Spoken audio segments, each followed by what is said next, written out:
Maka di antara yang menjadikan ibu-ibu hidupnya bermanfaat, sibuk dengan suami, ngurusin suami. Bukan ngurusi suami orang lain. Nonton di YouTube gimana ini, nikah sama artis siapa, gimana suami artis ini, ganteng atau tidak, bagi dibandingkan dengan suami yang lamanya. Ngapain habis waktu? Tetangga, interaksi sama kawan-kawan, interaksi sama kerabat, ini semua jadikan lahan pahala. Dimanapun kita duduk sama mereka, harus ada pahala yang mengalir. Gimana caranya? Pikirkan sendiri. Jibril Radio, 24 jam nonstop, dengerin kajian tanpa ribet. Kehidupan yang tersisa ini bagi kita, ya, ibu-ibu sekalian, ya, yang rata-rata kita sudah di atas 40 tahun ke atas, ya, sudah mulai nenek-nenek, ya. Maka hendaknya kita menjadikan hidup kita lebih bermanfaat. Yang lalu biarlah berlalu sebagai evaluasi bagi kita. Kita jadikan bahan untuk menjadikan kita lebih baik. Semua kita menyadari yang berlalu kurang bagus. Kita masih ingin yang lebih baik daripada yang telah lalu. Maka untuk bisa memahami hal ini agar kita tahu kapan dikatakan hidup bermanfaat, kapan tidak, maka kita harus tahu apa tujuan kita hidup di atas muka bumi ini sehingga kita ngerti hidup kita ini manfaat atau tidak. Ya. Sebagai al-insan, sebagai manusia, bukan sebagai hewan. Kalau hewan memang makan-makan, minum-minum, beranak pinak, selesai. Ya. Ya'kuluna kama ta'kul an'am wan naru maswal lahum. Walladzina kafaru yatamatta'una wa ya'kuluna kama ta'kulul an'am wan naru maswal lahum. Kata Allah Subhanahu wa taala, orang kafir mereka bersenang-senang dan mereka makan-makan sebagaimana hewan. Kemudian penghujungnya adalah neraka jahanam. Kita bukan hidup seperti itu, nanti hidup tidak bermanfaat. Bukan hidup hewan yang diinginkan oleh Allah Subhanahu wa taala. Oleh karenanya kita harus memahami apa tujuan kita hidup, kemudian kita menerapkan tujuan tersebut. Allah Subhanahu wa taala menciptakan kita bukan main-main, bukan hanya sekedar iseng-iseng atau tidak ada tujuan, tetapi Allah ciptakan kita karena ada tujuan. Tujuan yang sangat mulia, tujuan yang sangat tinggi, yaitu untuk beribadah kepada Allah Subhanahu wa taala. Allah berfirman, "Wa ma khalaqatul jinna wal insa illa liya'budun" dalam surat Az-Zariyat. Kata Allah Subhanahu wa taala, tidaklah aku ciptakan jin dan manusia kecuali untuk beribadah. Ma uridu minhum min rizqin wa ma uridu ay yut'imun.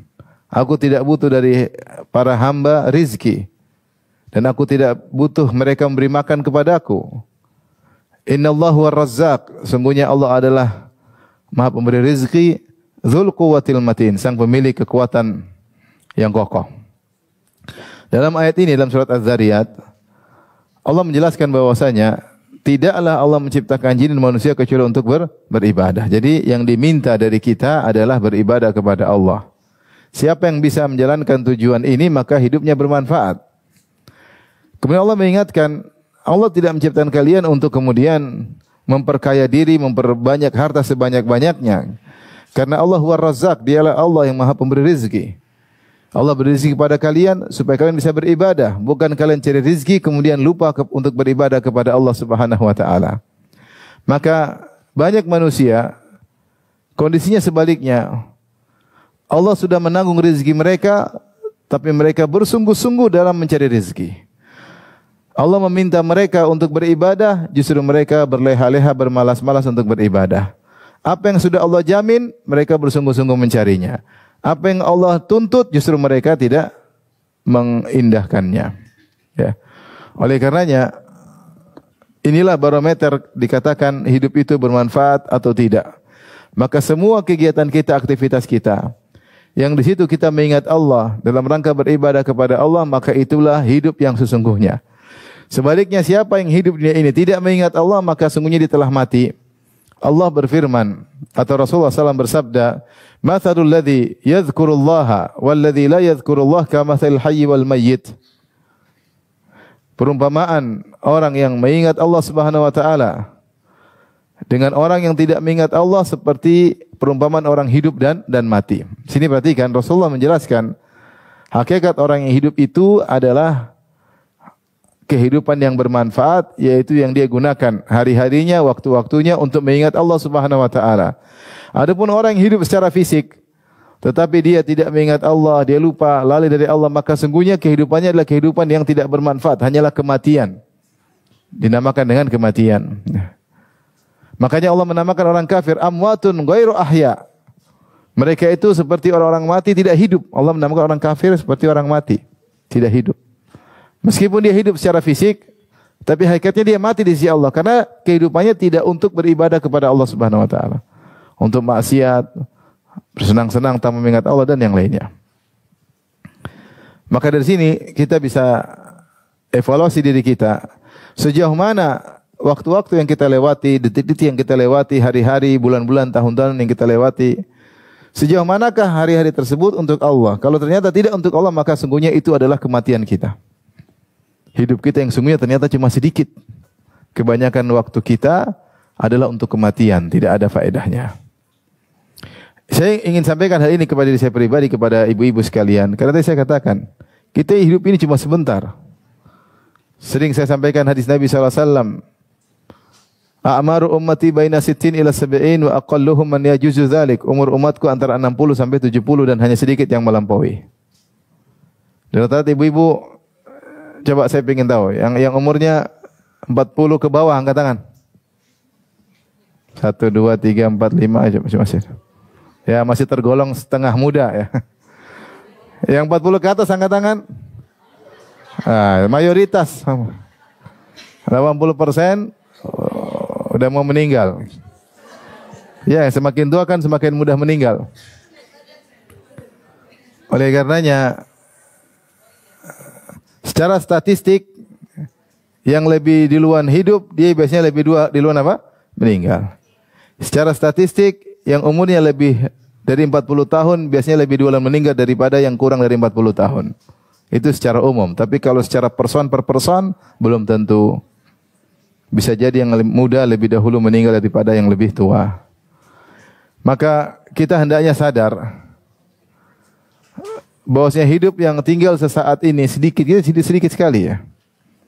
Ini benar, makanya dalam Al-Quran Allah sering sebutkan bagaimana kehidupan yang kita 60 tahun entah sampai atau tidak, ternyata sedikit. Allah berfirman, kam labistum fil ardi. Kam labistum fil ardi adada sinin. Qalu labithna yauman aw ba'dha yaum. Ketika ditanya orang-orang di neraka, berapa lama kalian tinggal di dunia dulu? Qalu labithna yauman aw ba'dha yaum. Kami dulu hidup cuma sekitar 1 hari atau kurang sebagian hari, cuma setengah hari.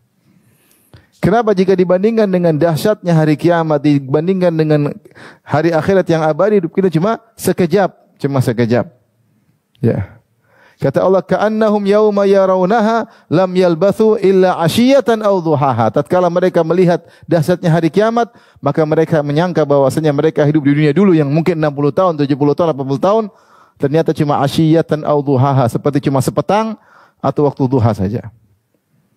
Jangan menyangka bahwasanya hidup kita ini panjang, kita hidup ini cuma sebentar. Nah, hidup kita sudah panjang tinggal sedikit ini. Kalau ternyata kita gunakan untuk yang tidak bermanfaat, untuk bersenang-senang, bergembira tanpa mengingat Allah, untuk bermaksiat, maka sesungguhnya kita sedang dalam kematian.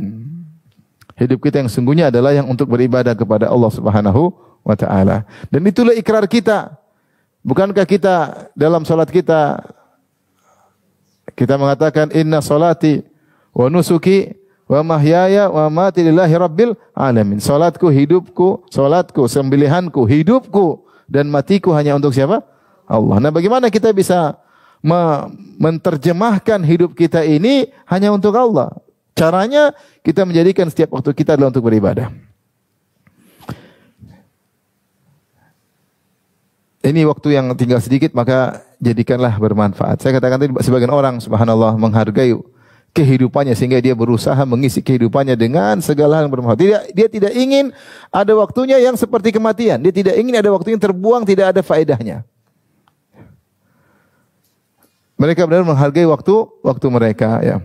Karena sekarang kita akan bahas bagaimana sih cara kita bisa menjadikan hidup kita seluruhnya ibadah kepada Allah Subhanahu wa taala. Karena sebagian orang salah memahami, mereka menyangka ibadah itu hanyalah hubungan seorang hamba dengan Allah dari sisi ibadah mahdhah.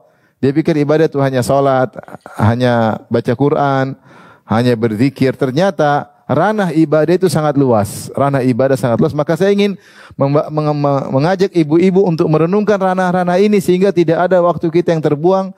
Kita rasa semua waktu kita adalah untuk Allah Subhanahu wa taala. Selalu orientasi kita adalah akhirat, pikiran kita Allah suka atau tidak suka dengan hal ini, Allah ridha atau tidak ridha. Itu yang selalu kita pikirkan sehingga kegiatan kita, aktivitas kita seluruhnya adalah kehidupan yang sungguh. Jadilah kehidupan kita kehidupan yang bermanfaat. Ibnu Qayyim bahas ini di dalam kitabnya Al-Jawabul Kafi. Beliau sebutkan bahwasanya kehidupan yang isinya maksiat, yang tidak ada faedahnya, sungguhnya kematian. Kehidupan yang isinya berzikir, mengingat Allah untuk ibadah kepada Allah, itulah kehidupan yang sesungguhnya. Itulah kehidupan yang bermanfaat. Tapi apa itu definisi ibadah? Ya. Dan sebab saya ingatkan bahwasanya kita ini Allah itu ciptakan kita untuk ibadah dan Allah berikan sarana prasarana bumi, alam semesta, kecerdasan, semuanya adalah untuk beribadah. Agar kita bisa beribadah kepada Allah. Allah tidak ciptakan ini semua untuk hanyalah iseng-iseng atau untuk buat kesenangan kita tanpa ada tujuan. Kita bersenang-senang, kita menikah, kita cari harta, kita olahraga, kita apapun kita lakukan adalah untuk ibadah. Jika tidak, maka waktu itu hanyalah kematian yang tidak ada faedahnya. Kalau hewan-hewan atau makhluk-makhluk yang lain, matahari, rembulan, mereka beribadah kepada Allah. Mereka bertasbih, tapi mereka memang tidak ada pilihan. Karena mereka memang ditaskhir, digiring oleh Allah untuk senantiasa bertasbih, beribadah kepada Allah. Allah berkata, ya, alam tara anna Allah yusabbihu lahu man fis samawati man fil ard. Ya. Tidakkah engkau melihat bahwasanya bertasbih kepada Allah siapa? Semua yang di langit dan di bumi. Semua bertasbih kepada Allah. Kata Allah, kemudian wasyamsu wal qamaru wan nujum wal jibal wasyajar wad dawab wa katsirun minan nas. Di langit dan di bumi bertasbih kepada Allah. Matahari, rembulan, ya, bintang-bintang, gunung-gunung kata Allah, pohon-pohon dan hewan-hewan dan banyak manusia bertasbih. Wa katsirun haqqa 'alaihi al-'adzab, namun banyak juga manusia yang masuk neraka tidak bertasbih kepada Allah. Tapi kalau batu-batu, hewan-hewan, mereka ada tasbih khusus kepada Allah Subhanahu wa taala. Manusia diberi kehendak untuk memilih. Karena mereka diuji, mukallaf, dibebani oleh Allah dengan ujian. Memilih untuk hidup atau memilih untuk mati. Memilih untuk mengingat Allah atau memilih untuk lupa kepada Allah Subhanahu wa taala. Ini kelebihan manusia. Maka Allah ciptakan kita dengan sarana dan prasarana, dengan kemampuan kita berfikir, kemampuan kita melihat, dan seluruh alam semesta inilah tanda ayat, tanda sign bahwasanya Allah itu ada dan Allah berhak untuk diibadahi. Wa fi kulli syai'in lahu ayah tadul ala annahu wahid. Dan segala sesuatu dalam semesta ini ada tanda, ya, yang menunjukkan bahwasanya Allah itu Maha Esa. Hanya Dia yang berhak untuk diibadahi. Tapi bagi rahmatillah subhanahu wa ta'ala, apa saja ibadah-ibadah yang bisa kita lakukan? Sekarang kita bahas tentang definisi ibadah. Definisi ibadah ditinjau dari aktivitas yang dilakukan dan ditinjau dari pelakunya. Ditinjau dari aktivitas yang dilakukan, maka Ibnu Taimiyah mengatakan al-ibadah ismun jami'un likulli ma yardahu Allah wa yuhibbuh. Ibadah adalah suatu nama, suatu istilah yang mencakup seluruh perkara yang dicintai oleh Allah dan diridai oleh Allah. Min aqwalin wa af'alin, zahiratan wa batinah. Terkait baik perkataan maupun perbuatan, yang lahir maupun yang tersembunyi. Saya ulangi, ibadah adalah istilah atau nama yang mencakup seluruh perkara yang dicintai oleh Allah Subhanahu wa taala, diridhai oleh Allah Subhanahu wa taala, baik perkataan maupun perbuatan, baik yang nampak maupun yang tersembunyi, zahir dan batin. Itu adalah ibadah dari sisi aktivitas kita. Maka semua aktivitas yang dicintai oleh Allah, diridhai oleh Allah, perkataan, perbuatan yang nampak berupa aktivitas maupun dalam hati, kegiatan perkataan hati, perbuatan hati, semua dicintai Allah, itu adalah ibadah. Tapi ini tinjauan pertama. Tinjauan kedua, definisi ibadah ditinjau dari pelakunya, ya. Maka Ibnu Taimiyah mengatakan ibadah adalah nama yang mencakup, menunjukkan Kamalul mahabbah wa dzul, yaitu kalau orang melakukan ibadah dia benar-benar menunjukkan ketundukan kepada Allah dan kecintaannya kepada Allah. Maksudnya dari sisi aktivitas kita tahu aktivitas tadi semua yang dicintai oleh Allah adalah ibadah. Pelaku agar kita dikatakan kita beribadah kepada Allah, kita harus melakukannya dengan penuh ketundukan. Penuh ketundukan, menghinakan diri. Karena ibadah maknanya secara bahasa artinya kehinaan, kerendahan. Makanya dikatakan dalam bahasa Arab sampai sekarang, kalau kita berjalan ke tempat mana kita bersafar, kita tanya, "Thariqun mu'abbad wala la?" Itu jalan mu'abbad. Mu'abbad itu maksudnya sudah dipakai sudah di aspal misalnya atau sudah diratakan sehingga mudah untuk diinjak. Sampai sekarang masih dikatakan dalam bahasa Arab, thariqun mu'abbad, itu jalan yang sudah diibadahi, maksudnya jalan yang sudah diratakan, mudah untuk diinjak, sudah datang doser untuk meratakannya atau diaspal, sehingga dikatakan thariqun mu'abbad, yaitu jalan yang mudah untuk ditunggangi. Ya. Maka seorang ketika beribadah dengan ketundukan, disertai dengan kecintaan kepada Rabbul Alamin. Ini namanya aktivitas ibadah dan pelakunya sedang beribadah. Dari sini kita tahu ternyata ranah ibadah sangat banyak. Saya akan jelaskan contoh-contohnya agar kita bisa mengaplikasikan dalam kehidupan sehari-hari. Pertama, ranah ibadah yang jelas kita tahu yaitu ibadah kita dengan Allah Subhanahu wa taala. Salat 5 waktu, puasa, ya kita sedang beribadah kepada Allah, baca Al-Qur'an. Apalagi Ibu? Apalagi zikir kepada Allah, subhanallah, walhamdulillah, wala ilaha illallah, Allahu akbar. Astaghfirullahaladzim wa tubu ilaih, astaghfirullahaladzim wa tubu ilaih, la haula wala quwata illa billah. La haula quwata illa billah. Kalau ada masalah, hasbunallahu wa ni'mal wakil. Ya, ini semua ada musibah, inna lillahi wa inna ilaihi rajiun. Alhamdulillah uli hal. Ini semua adalah ibadah. Ibadah kita berdoa ketika masuk rumah, keluar rumah, berzikir kepada Allah. Masuk toilet, keluar toilet, kita berzikir kepada Allah Subhanahu wa taala. Ya. Masuk pasar kita beribadah, berzikir kepada Allah, masuk suatu negeri kita beribadah kepada Allah, mau safar kita berzikir kepada Allah. Semua zikir adalah ibadah kepada Allah Subhanahu wa taala karena kita sedang mengingat apa? Allah Subhanahu wa taala. Kita renungkan sudah berapa banyak bagian kita untuk melakukan ibadah model ini. Ibadah yang terkait dengan langsung mengingat Allah Subhanahu wa taala seperti salat, puasa, kemudian berzikir, baca Al-Qur'an, ya. Doa-doa yang kita panjatkan, zikir-zikir yang kita panjatkan, zikir keseharian, ini semua ibadah. Zikir pagi petang, semua adalah ibadah kepada Allah. Maka kita harus punya bagian dari model ibadah itu. Dan harus banyak. Harus bukan sedikit, harus banyak ibu-ibu. Ibu-ibu ada salat 5 waktu, ada qobliyah dan ba'diyah. Sudahkah ibu-ibu lakukan? Jangan sampai ibu cuma salat, qobliyah tidak ada, ba'diyah tidak ada. Ya. Karena kalau ingin ibadah fardu kita sempurna, kita sertakan dengan qobliyah dan ba'diyah. Karena ketika manusia dihisab pada hari kiamat kelak, Allah suruh lihat kepada malaikat, "Unzuru halil ibadi min tatawu'in," wahai para malaikat, lihatlah apakah hamba-hambaku punya ibadah-ibadah sunnah. Tujuannya apa? Untuk menambal kekurangan yang terjadi pada ibadah yang wajib. Kita ada salat. Salat kita tidak ada yang sempurna. Salat sampai pikiran kemana-mana. Salat sambil cepat-cepat. Salat sering lupa. Ya. Salat mau di akhir waktu, mau sebentar lagi apa keluar waktu. Salat buru-buru. Pikiran melayang kemana-mana. Nah, di antara yang bisa menyempurnakan salat kita adalah yang sunnah-sunnah. Qobliyah dan apa? Ba'diyah. Sehingga pahala salat kita sempurna. Sama zakat, kita mungkin kurang sempurna. Mungkin salah hitung. Mungkin ketika kita kerja masih tercampur hal yang syubhat. Atau sedikit-sedikit yang haram.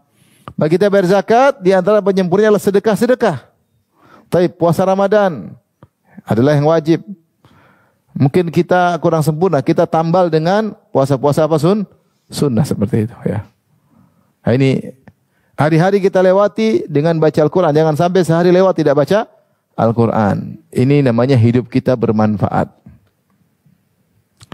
Tapi ibadah berikutnya, ini saya insya Allah pada tahu ibadah seperti itu. Yang orang begitu dengar dia tahu itu ibadah. Ibadah yang lain, contoh, yang bisa kita aplikasikan dalam hidup kita sehari-hari adalah ibadah menjadi bermanfaat bagi orang lain. Bermanfaat bagi orang lain. Dengan memberi manfaat kepada orang, sesungguhnya kita telah beribadah dengan ibadah yang sangat agung. Rasulullah bersabda, khairukum anfa'ukum linnas. Sebaik-baik kalian adalah orang yang paling bermanfaat bagi orang lain. Jadilah kita berkah. Nabi Isa alaihissalam dia berkata tentang dirinya, wa ja'alani mubarakan aina ma kuntu. Allah menjadikan aku berkah dimanapun aku berada. Dikatakan Nabi Isa berkah di antaranya dengan dua tafsiran. Qadda'an li hawaijin nas, dia suka membantu keperluan orang lain. Yang kedua, mu'alliman lil khair, di mana-mana dia ngajarin kebaikan. Dia membantu kebutuhan orang lain. Yang kedua, dia senantiasa mengajarkan kebaikan pada orang lain. Nah, makanya dalam hadis Rasulullah SAW bersabda, kullu sulami ala kulli sulami minan nasi sadaqah. Kullu yawmin tatlu alaihi syams. Kata Nabi, setiap sendi dalam tubuh kita wajib untuk disedekahi setiap hari. Itu bentuk syukur kita atas sendi-sendi yang kita gerakkan dengan mudah. Sendi di bahu, di badan, di kaki, di tangan, mungkin di leher, di mana sendi-sendi kita gerakan dengan mudah. Ini semua wajib untuk disedekahkan setiap hari. Harus ada sedekahnya sebagai bentuk syukur. Bagaimana bentuknya? Cara sedekahnya Rasulullah mengatakan di antaranya ta'dilu baila istisnain. Kau berbuat adil terhadap dua orang. Ada dua orang yang datang minta hukum kepadamu, kau menghukum dengan adil, semuanya itu adalah sedekah. Kemudian wa ta'inu rajul, kau bantu seorang, ya. Fatahmiluhu alaih, ya, fatahmilu mata'u ala dabbati au tahmilu alaih. Cara kau bantu orang, ada dia mungkin bawa barang, dia tidak kuat, kau angkat barangnya. Ini kau membantu orang lain dengan tenaga. Kau angkat barang tersebut, kau letakkan di atas tunggangannya. Kalau zaman sekarang kita angkat, kita bantu angkat, taruh di mobilnya. Atau dia tidak mampu untuk naik onta, kita angkat dia, mudahkan untuk naik onta, maka itu adalah sedekah. Kata Nabi SAW, wal kalimatu thayyibatu sadaqah. Berkata-kata yang baik menyenangkan orang adalah sedekah. Ternyata di antara bentuk ibadah luar biasa adalah seorang menjadi orang yang mubarak, di mana dia memberi manfaat kepada orang di sekitarnya. Makanya Nabi SAW menyamakan korma dengan orang yang berkah. Kata Nabi SAW, inna minasyajari lama barakatuhu ka barakatil muslim fahadithuni ma huwa. Kata Nabi, sungguh ada pohon yang keberkahannya sama seperti keberkahan seorang muslim. Kabarkanlah kepadaku pohon apa tersebut. Akhirnya Nabi katakan pohon tersebut adalah nakhlah, korma. Korma itu kenapa dikatakan pohon berkah? Karena seluruh bagian dari korma semuanya bermanfaat. Tidak ada bagian dari pohon korma yang tidak bermanfaat. Maka dikatakan dia pohon berkah. Daunnya bermanfaat, batangnya bermanfaat, kemudian bahkan bijinya bermanfaat, apalagi buahnya bermanfaat, pelepahnya, semuanya bermanfaat ya. Semuanya bermanfaat. Tidak ada serabut korma itu pun bermanfaat. Kalau zaman dulu digunakan untuk seperti kapas diguling atau dibantal. Tidak ada satu bagian pun dari pohon korma yang tidak bermanfaat. Makanya dikatakan pohon tersebut adalah pohon yang berkah. Apalagi kalau kita bicara orang-orang Arab di zaman Nabi SAW, kehidupan mereka tidak jauh dari korma. Mereka bikin rumah pakai korma, mereka makan korma, mereka bikin tempat tidur tikar dari korma, mereka bikin bantal juga dari bagian dari korma, mereka memberi makan kepada hewan mereka pakai biji korma, semua terkait dengan korma. Sehingga dikatakan korma adalah pohon yang berkah. Ternyata keberkahan korma ini Rasulullah samakan dengan seorang muslim. Kata Nabi, tahukah kalian ada suatu pohon berkahnya seperti berkah seorang muslim. Ini dalil bahwasanya seorang muslim harus berkah. Sehingga hidupnya bermanfaat. Nah, ibu-ibu sekarang dalam hidup ini, coba berpikir bagaimana saya beri manfaat kepada orang lain yang ada di sekitar saya yang saya mampu. Orang yang paling utama saya beri manfaat adalah suami saya. Ibu bilang gitu, yang paling bermanfaat adalah pasangan saya. Gimana cara saya bisa beri manfaat kepada suami saya? Rasulullah pernah berkata kepada Fatimah, ya Fatimah isbiri. Inna khairal mar'ah allati tanfa'u ahlaha. Sungguhnya sebaik-baik wanita allati nafa'at ahlaha, yang beri manfaat kepada suaminya. Itu Rasulullah ucapkan kepada Fatimah ketika Fatimah ternyata kerja di rumah, dia menggerakkan alat penggiling gandum sehingga tangannya malajat itu ngapal. Tangannya apa? Ngapal. Sudah tidak halus-halus seperti tangan ibu-ibu, masyaallah. Karena sering kalau ibu rumahan kan gitu, ibu kompleks, tangannya halus-halus. Fatimah tangannya sampai ngapal. Kenapa dia bantu suaminya?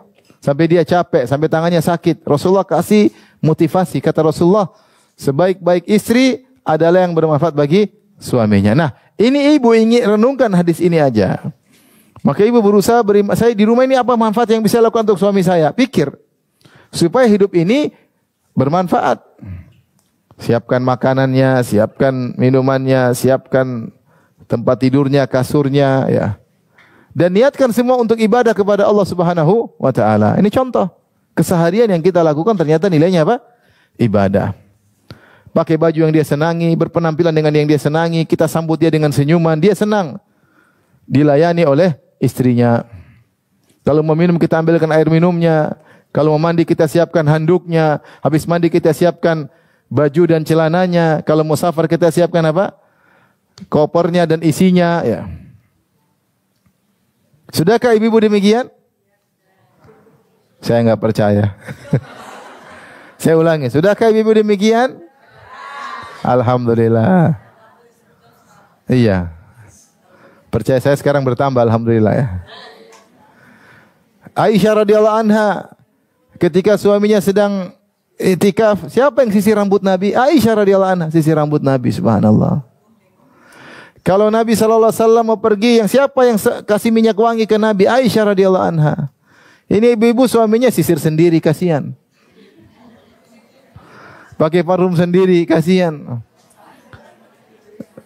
Suaminya lagi sibuk siap-siap, istrinya main HP. Itu mas. Situ, parfumnya di situ mas. Itu mas. Gimana seperti itu? Kita bikin hidup kita bermanfaat.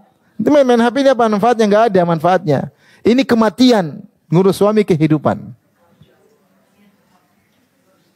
Seperti itulah hendaknya ibu-ibu sekalian. Saya sering cerita, saya tidak pernah bosan cerita ini biar menancap ke ibu-ibu. Saya punya kawan, istrinya 3. Yang paling dia cintai bukan yang paling cantik. Dia bilang, Ustadz ini nomor ini yang paling saya cintai. Istrinya sudah bisa dinomorin sama dia. Nomor ini yang paling saya cintai. Kenapa? Dia yang paling cantik kah? Paling muda? Bukan Ustaz. Bukan paling cantik, bukan paling muda. Tapi dia yang paling melayani saya. Saya kalau mau pulang dia telepon, Abi mau makan apa? Mau minum apa? Ditanya. Besok mau sarapan apa? Udah jangan, saya nggak butuh pengakuan ibu-ibu ya. Saya mau cerita aja. Abi mau makan apa? Mau minum apa? Begitu saya pulang dia sudah siapkan. Dia buka baju saya, dia buka kaos kaki saya, dia buka sepatu saya. Dia siapkan makanan. Kalau makanan tersebut isinya ikan, dia lepaskan ke tulang-tulangnya.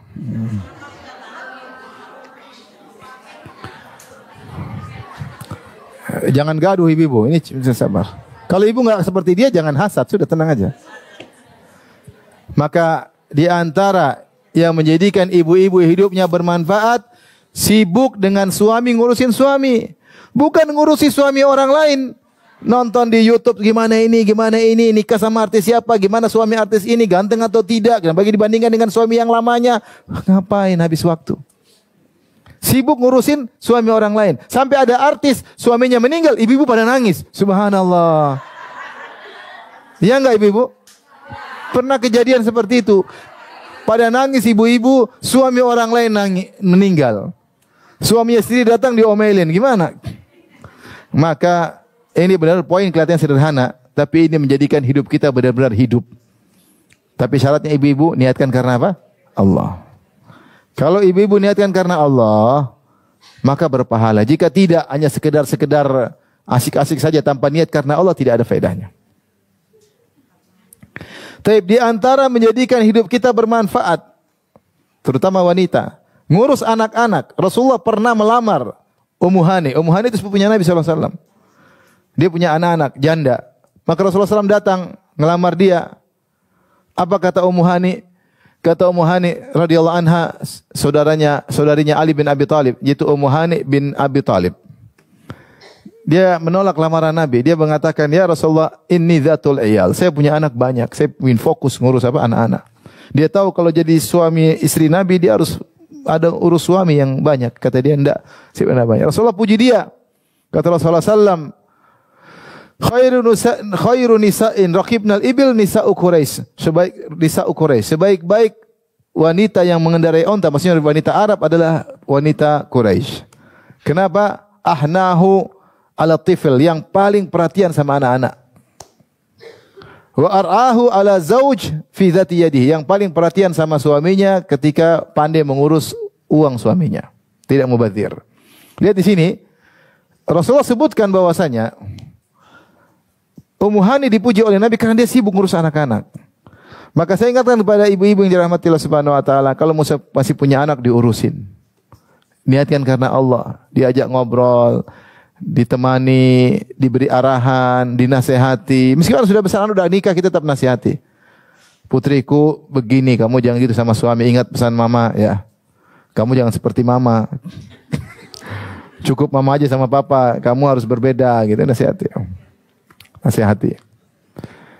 Layani apa? Suamimu. Sungguh melayani suamimu adalah apa? Ibadah. Jangan lupa sholat malam. Suami senang kalau lihat istrinya sholat malam. Jangan lupa baca Quran. Suami bahagia lihat suaminya, istrinya baca Quran. Suami kepalanya pusing lihat ibu-ibu buka marketplace terus ya. Maka nasihati, anak-anak diperhatikan. Apalagi masih kecil-kecil. Itu kesibukan yang bermanfaat. Itulah kesibukan yang setiap detik kita lewati akan menjelma menjadi kebahagiaan di alam barzakh maupun di akhirat. Itu namanya hidup bermanfaat. Taib. Oleh karenanya, dimanapun kita berada, kita berusaha agar kita ini bermanfaat bagi orang lain. Bagaimana cara kita dapat pahala terhadap orang yang kita ajak interaksi? Ibu bukan banyak interaksi sama suami, interaksi sama anak-anak, interaksi sama pembantu, interaksi sama tetangga, interaksi sama kawan-kawan, interaksi sama kerabat. Ini semua jadikan lahan pahala. Dimanapun kita duduk sama mereka, harus ada pahala yang mengalir. Gimana caranya? Pikirkan sendiri. Sama tetangga ya, paling tidak senyum, basa-basi kayak mampir ke rumah, lah basa-basi aja. Ada yang bisa saya bantu, basa-basi senang. Assalamualaikum, senyum. Wal kalimatu thayyibatu sadaqah, kata-kata yang baik sedekah. Tabassumuka fi wajhi akhika sadaqah, senyum kepada saudaramu sedekah. Jangan lewat tetangga muka masam, mandang dengan merendahkan, kita enggak dapat pahala. Sama pembantu juga demikian. Ramah, sabar, kalau tegur yang baik. Kalau salah diajarin, kalau ngomel-ngomel yang pantas. Ya. Kalau dia salah karena dia sudah berusaha, kita maafkan, dia sudah berusaha cuma dia tidak mampu, ya sudah. Kalau tidak kita suruh dia pekerjaan yang berat, kita ikut bantu. Kalau kita makan kita kasih sama dia. Jangan kita makan pizza, dia makan pisang goreng. Sama-sama pizza dong. Kasih, tidak mesti sebangku, kasih sama dia. Sunnah Nabi SAW. Apa yang kita makan, kita kasih makan pembantu kita. Apa yang kematan dia juga makan. Ini dia sudah masak enak-enak, terus dia nggak makan, kita yang makan. Dia tidak makan hasil makannya sendiri. Maka cari pahala dalam segala hal. Sehingga waktu kita tidak ada yang terbuang sama sekali, ibu-ibu. Karena hidup kita ini bermanfaat, harus berzikir kepada Allah Subhanahu wa taala. Di antara bentuk zikir kepada Allah adalah dengan berkah kepada siapapun. Sehingga ciri-ciri wanita yang berkah, sebagaimana tadi Nabi Isa, wa ja'alani mubarakan aina ma kuntu, aku dijadikan berkah oleh Allah dimanapun aku berada. Ciri wanita yang berkah, dimanapun dia berada diharapkan kehadirannya, itu wanita berkah. Kalau tidak ada dia kurang asyik, kata orang. Kalau ada keluarga semua pingin ada dia hadir. Kalau kakak adiknya dia semua merindukan untuk dia hadir. Kalau suaminya merindukan kapan istriku pulang. Suaminya di luar pingin sekali pulang ketemu apa? Istrinya. Orang tuanya senang kalau dikunjungi, berharap dikunjungi oleh anaknya. Tante-tantenya senang kalau ketemu dengan dia, dihibur oleh dia. Ya, tetangganya pun senang itu tetangga yang baik. Semua orang suka dengan kehadirannya. Dia di masjid, semua orang senang sama dia. Nah, itu tanda orang itu adalah berkah. Karena di mana-mana dia memberi manfaat kepada yang lain. Tapi kalau sebaliknya di mana-mana dia tidak diharapkan kehadirannya. Kalau dia left dari grup, semua orang bersyukur alhamdulillah. Kalau ada acara dia tidak datang, semua bersyukur alhamdulillah. Kenapa? Orangnya bawel, sombong, angku, ngomel, merendahkan orang lain. Ada wanita seperti itu, ada. Maka ibu jangan demikian. Ibu jangan pikir sebaliknya, bagaimana saya bisa mengambil manfaat dari orang. Namanya asas maslahi. Ada manfaat baru saya temani, saya ambil sebanyak. Enggak, kita sekarang berpikir sebaliknya. Saya berkah, apa yang bisa manfaat yang saya berikan pada dia. Orang depan saya ini apa yang bisa saya beri manfaat. Tidak harus materi. senyuman kek, menyenangkan hatinya kek, nasihat kek, atau bernahi mungkar, menegur dia dengan cara yang baik. Itu yang di benak kita, sehingga dimanapun kita berada, hidup kita bermanfaat. Tapi ibu yang dirahmati Allah Subhanahu wa taala, di antara yang menjadikan hidup kita bermanfaat, ibu-ibu yang dirahmati Allah Subhanahu wa taala, adalah beribadah kepada Allah dengan belajar, dengan tafakkur, dengan perenungan. Allah berfirman, "Inna fi khalqis samawati wal ardi wa ikhtilafil laili wan nahari la ayatin li ulil albab alladzina yadhkuruna Allaha qiyaman wa qu'udan wa 'ala junubihim wa yatafakkaruna fi khalqis samawati wal ardi rabbana ma khalaqta hadza batilan subhanaka faqina adzabannar." Sungguh pada penciptaan langit dan bumi dan bergantinya siang dan malam.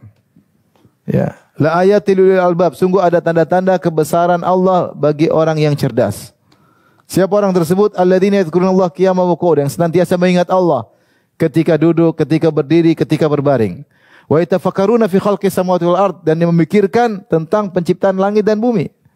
Kemudian dia mengambil kesimpulan, Rabbana ma khalaqta hadza batila. Ya Allah, tidak mungkin kau ciptakan alam semesta ini cuma iseng-iseng, tidak ada tujuan. Subhanak, maha suci engkau dari pernyataan orang yang menyangka kau hanya iseng-iseng menciptakan alam semesta ini. Maha suci engkau. Kalau begitu faqina adzabannar, jauhkanlah aku dari azab neraka jahanam. Ini renungan-renungan tentang alam semesta yang seperti ini menjadikan hidup kita bermanfaat, semakin buat kita bertakwa kepada Allah. Saya kemarin ketemu dengan profesor. Ada yang mengatakan dia guru besar di ITB, ahli fisika. Kemarin ikut ngaji. Dia ngobrol. Dia bilang, Ustaz, tolong motivasi orang-orang belajar sains, Ustaz. Karena tidaklah saya belajar sains kecuali saya semakin yakin ada Allah. Kemudian dia cerita berhadapan orang ateis. Orang ateis mengatakan alam semesta terjadi dengan sendiri. Dia bilang, tidak mungkin. Ini alam diciptakan dengan rumit, dengan kompleks, dengan berbagai macam aturan yang rumit. Tidak mungkin terjadi dengan sendirinya. Tidak mungkin. Kalau ada batu jatuh, kemudian terpecah, tidak beraturan, jadi 3. Satu kecil, satu besar, satu bengkok, mungkin kita bilang kebetulan. Tapi kalau kita jalan tiba-tiba ada batu dalam bentuk kursi, ada mejanya, dipahat begini, nggak mungkin kita bilang kebetulan batu jadi apa? Kursi dan meja. Iya nggak? Kebetulan nggak? Nggak mungkin. Pasti ada yang bikin. Orang ateis mengatakan semuanya kebetulan. Kita bilang kalau ada bola kaki, tahu-tahu dijahit di situ ada bendera Indonesia, ada bendera Malaysia, ada bendera Australia, ada bendera Inggris, jadi satu bola. Gak mungkin dia bilang ini terjadi dengan sendirinya, gak mungkin. Pasti ada yang bikin, maka kulitnya dibuat bendera macam-macam. Dia tahu bahwasanya bola seperti itu tidak mungkin terjadi dengan sendirinya. Bagaimana dengan bola dunia yang isinya kompleks? Sampai profesor itu mengatakan, Ustadz, ini aja rambut ini kalau kita periksa selnya kompleks. Tidak mungkin terjadi dengan apa? Sendirinya. Sel itu kan rumit dalamnya. Dia bilang suruh orang-orang belajar sains, Ustaz, karena semakin bertambah keimanan. Dia cerita ketemu dengan Stephen Hawking, kemudian debat. Jadi maksud saya, di antara bentuk ibadah kita merenungkan. Ya. Kata Allah, fi anfusikum afala tubsirun, pada diri kalian tidaklah kalian merenungkan. Kita renungkan banyak kejadian dalam kehidupan kita, bagaimana kesudahan seorang yang mungkin orang tersebut sombong dan angkuh, lihat kesudahannya seperti apa. Bagaimana kesudahan orang terdekat kita yang dulu dia berbuat zalim, sombong-sombong, ternyata akhirnya seperti apa. Itu semua adalah pelajaran yang Allah berikan kepada kita. Makanya Allah ketika menyelamatkan Fir'aun, kata Allah Subhanahu wa taala, ketika adrakahul gharaq, ketika Fir'aun akan mati, dia berkata, "Amantu annahu la ilaha illa alladhi amanat bihi banu Israil." Aku beriman bahwasanya tidak berhak disembah kecuali Allah semata. Dia beriman, dia bersyahadah. Dia mengucapkan la ilaha, tapi tidak bermanfaat. Kata Allah, "Al-an wa ana minal muslimin." Aku termasuk muslim bersama Nabi Musa. Kata Allah, "Al-ana wa qad asaita qablu wa kunta minal mufsidin." Sekarang baru kau sadar, wahai Fir'aun, sementara sebelumnya kau telah melakukan banyak kerusakan, dosa dan yang lainnya. Fal yauma nunajjika bi badanika litakuna liman khalfaka ayah. Kata Allah, pada hari ini kami selamatkan tubuhmu supaya orang bisa mengambil pelajaran dari kejadian dirimu. Kau dulu sombong, angkuh, mengaku sebagai Tuhan, sekarang tewas di depan mata.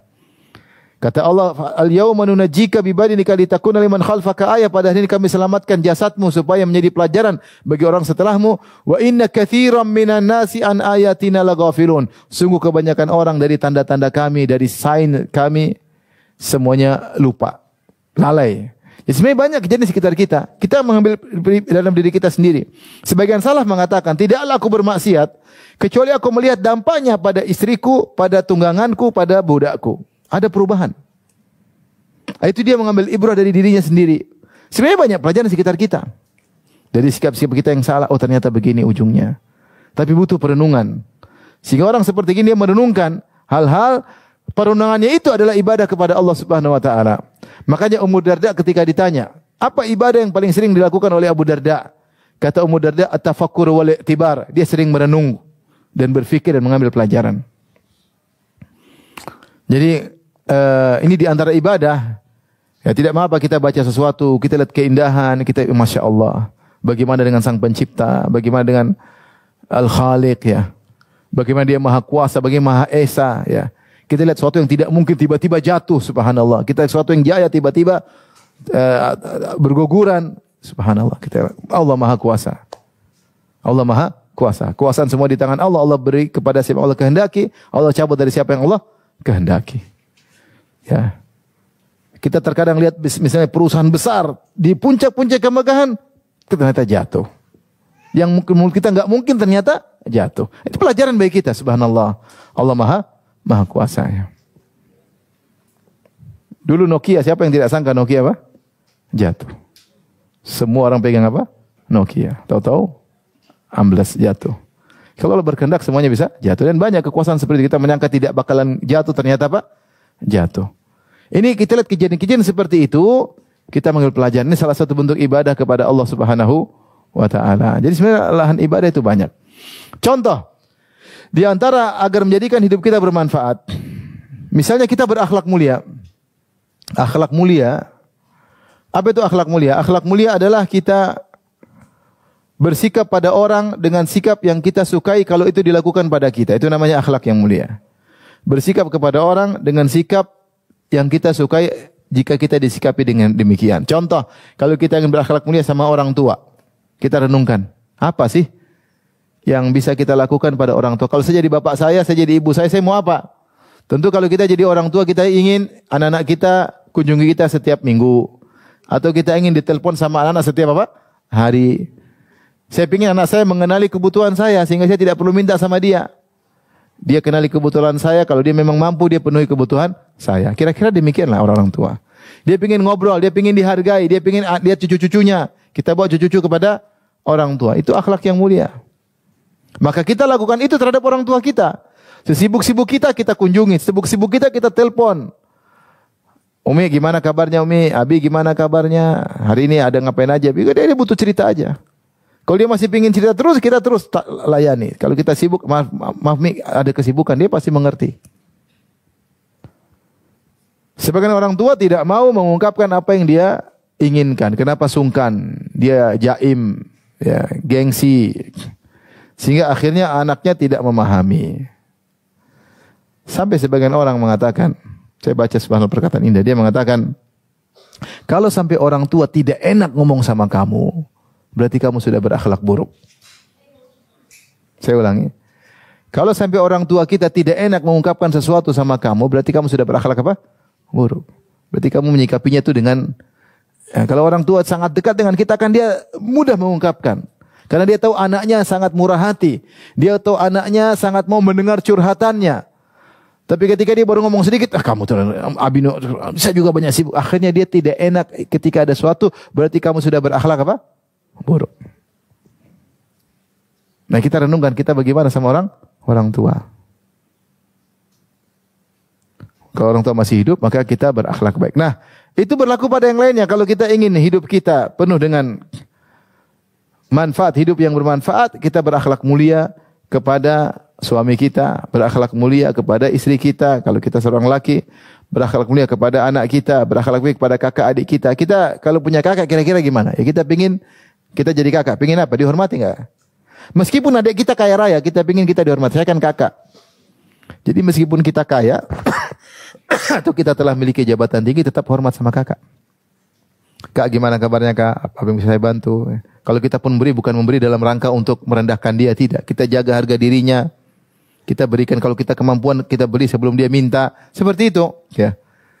Sehingga akhlak ini kita sertakan dalam kehidupan kita sehingga hidup kita bermanfaat. Makanya kata Syekh Sa'di rahimahullah dalam risalahnya Al-Akhlaqul Karimah, dia mengatakan bahwasanya akhlak ini ibadah yang pahalanya sangat banyak.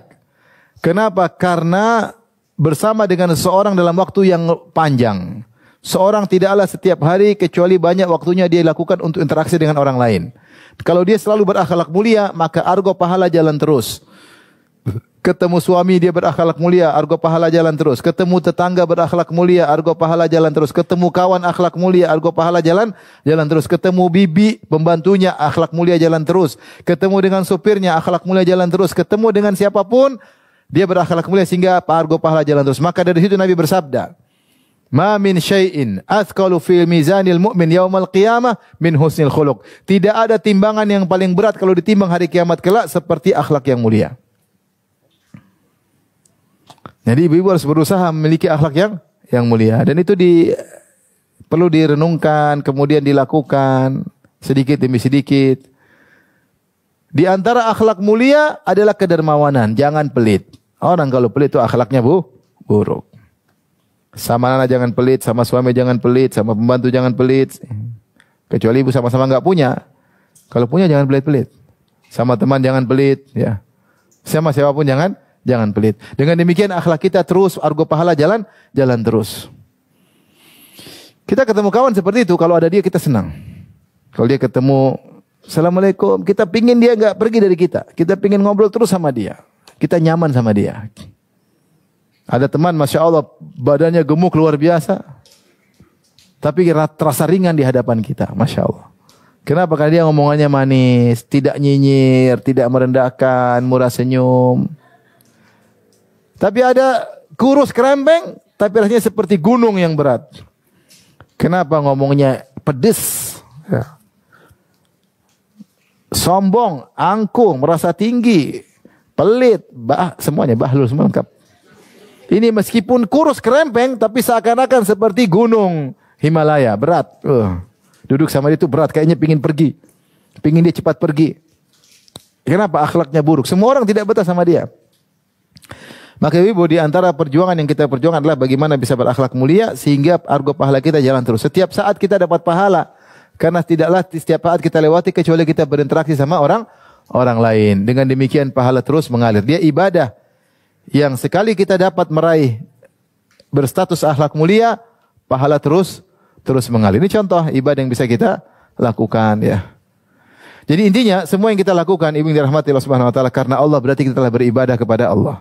Maka mulai sekarang apapun yang kita lakukan, kita keluar rumah niat karena Allah, masuk rumah karena Allah, masak karena Allah, menyediakan makanan karena Allah Subhanahu wa taala, mengunjungi tetangga karena Allah Subhanahu wa taala, telepon kakak, adik, telepon ayah, ibu karena Allah Subhanahu wa taala, telepon teman lama, sempatkan waktu ketemu teman lama, ada waktu mengunjungi guru yang pernah jasa kepada kita, semuanya berpahala. Kita pergi ke pasar berpahala, beli misalnya beli apa ibu?